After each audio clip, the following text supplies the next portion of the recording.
Whisper on the marble. Detective Diwakar enters the dim marble foyer of Mr. Singh's mansion. Mr. Vikram Singh waits, tense, beneath the chandelier's cold light. Diwakar and Vikram enter Rohan's bedroom, lights kept deliberately low. A faint scuff disturbs the marble's mirror finish near the bed's corner. Diwakar lowers himself, eyes narrowing as he studies the subtle trace.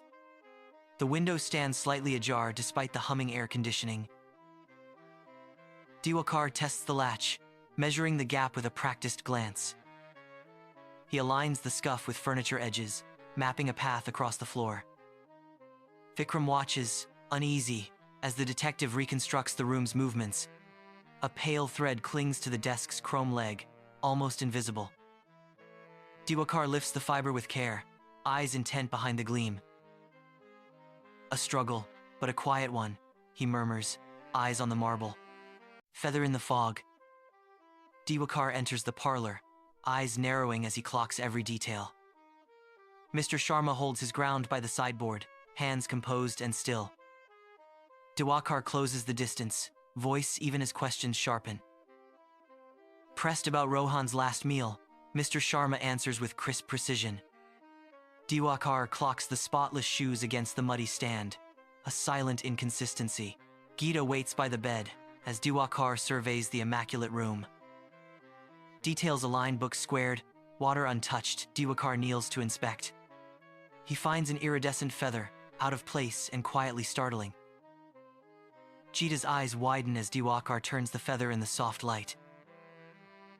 Window view echoes the mud outside, contrasting the room's severe cleanliness.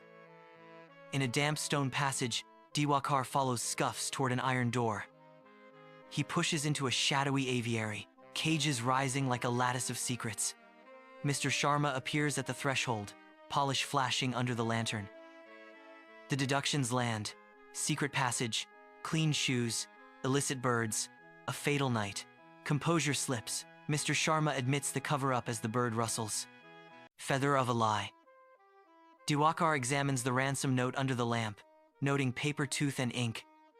He rotates the sheet, dictating details about specialty ink and fibers. He compares microscopic fibers against labeled swatches to verify the stock. He concludes the drop-off is missing, suggesting a staged threat. He bags the note, then maps a red thread away from the kidnapping column. Diwakar scans framed photos of Rohan's public triumphs for possible enemies. He inspects the desk, invoices, a failed Kapoor bid, a boutique bird receipt. He lifts a sealed bag, with an iridescent feather found near the bedroom. He types notes, circling Kapoor's name and linking the feather to a niche supplier. He glances back at Rohan's triumphs, weighing motives behind the public smiles. Diwakar enters the glass-walled office. Kapoor forces a smile across the desk. Kapoor gestures. A watch flashes as Diwakar notes a betting slip in the drawer. Diwakar notices an identical exotic feather tucked in a planter's soil. Kapoor hastily brushes the planter, knocking loose soil while denying any link. Diwakar aligns the bagged feather with the planter feather, asking one quiet question. The tapestry at midnight. Diwakar enters the foyer, scanning for muddy traces in silence. He spots faint smudges near the stand and changes course toward them. Mr. Sharma waits by the stairs as Diwakar gestures toward the gallery. Their reflections waver on polished tiles as tension gathers unspoken.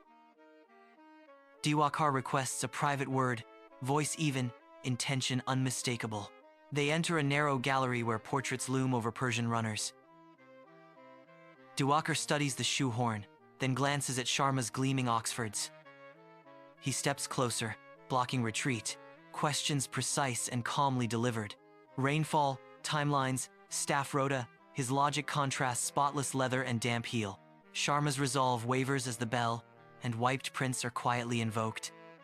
With no room to step back, he yields. The truth will not be deferred. Dim corridor to Rohan's suite, a lone sconce casts long, patient shadows.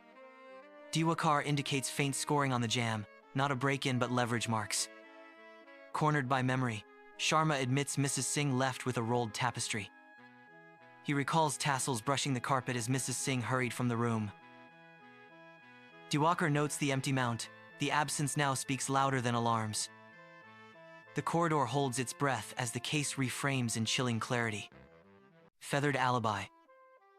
Diwakar matches the ransom note to Mrs. Singh's private stationery. He aligns a floor scuff with the shifted tapestry, tightening the logic. He reveals indentations and dust patterns that imply a concealed safe. He positions himself between desk and tapestry, drawing a sharp connection. He lays out motive, debts, audit, and a plan to stall time. Her control falters. She insists she never meant harm, eyes darting. Diwakar enters the glass-walled office. Kapoor waits, guarded and calm. A stray exotic feather on the credenza catches Diwakar's attention. He compares the feather to the paperweight, eyes on Kapoor's reaction. Kapoor admits a cousin's private zoo and gives precise directions. As Diwakar turns to leave, Kapoor offers a keycard and apology. Fog curls through floodlit cages as Diwakar slips in with a keycard. A trail of iridescent feathers leads him toward a maintenance corridor. He studies the locked side door. Tracks and a drag mark converge there. 2 guards pass with hurried steps, exposing a rotating blind spot. Diwakar slips into the blind spot and advances along the aviary wall. He reaches the control panel, counting cameras and timing their sweep. The open window conspiracy. Diwakar scans the reinforced aviary doors, urgency tightening his gaze. He halts at the upgraded section. The zookeeper lingers, unsure and evasive. Diwakar gestures to the keypad, inviting the zookeeper to step forward. The corridor's sterile order contrasts with the zookeeper's mounting panic. Diwakar closes the distance, shadow cutting cleanly between them. The zookeeper stammers about an aggressive macaw. Diwakar's jaw hardens. Diwakar's command is simple, irrefutable. Open that door. Keys rattle as the code is entered. The lock prepares to yield. The door releases. Cold, muted air spills from the soundproof room. Rohan lies unconscious on a low platform. A bandage marks his temple. The window is ajar. Curtains whisper with a distant draft inviting suspicion. Emergency lighting pulses faintly as Diwakar checks Rohan's pulse and airway. Diwakar radios for help, composure steady amid refracted reflections. At the service exit, officers cuff the zookeeper as his resolve collapses. He confesses, paid to hide Rohan, the ransom a staged misdirection. Later, Diwakar returns alone, studying the open window and the floor. Patterns align. One person entered, another left, an unseen accomplice remains. Midnight shadow. Case closed. Diwakar maps the intruder's route, as Mrs. Singh insists she was asleep. He traces the board's thread, aligning window to closet with clinical focus. At the window, he studies scuffs and compressed marks, hinting at a rope ladder. Mrs. Singh bristles as his doubt lingers, the study's quiet turning brittle. Evidence bags pass in the hall as he visualizes the taxing descent route. In the narrow closet, he uncovers fibers and a faint rope imprint on wood. He compares the lifted strand to a fiber photo clipped in his notebook. Whispers gather in the dim corridor as staff watch, wary and tight-lipped. He follows airflow clues beneath a dusty vent, noting draft patterns. At the back stairs, coarse chips on the banister align with rope friction. Geeta appears with laundry, grip tightening as she avoids his searching gaze. Under harsh fluorescence, evidence photos line the table between them. He times her glances. Her eyes dart to the back door at the window photo. A registry page links her surname to Mrs. Singh. Silence expands. Her composure fractures. The spoon rattles as confession rises to her lips. Diwakar records, then signals the doorway. The case, in essence, is closed. The kitchen stills to the clock's tick as he rises. Outcome inevitable.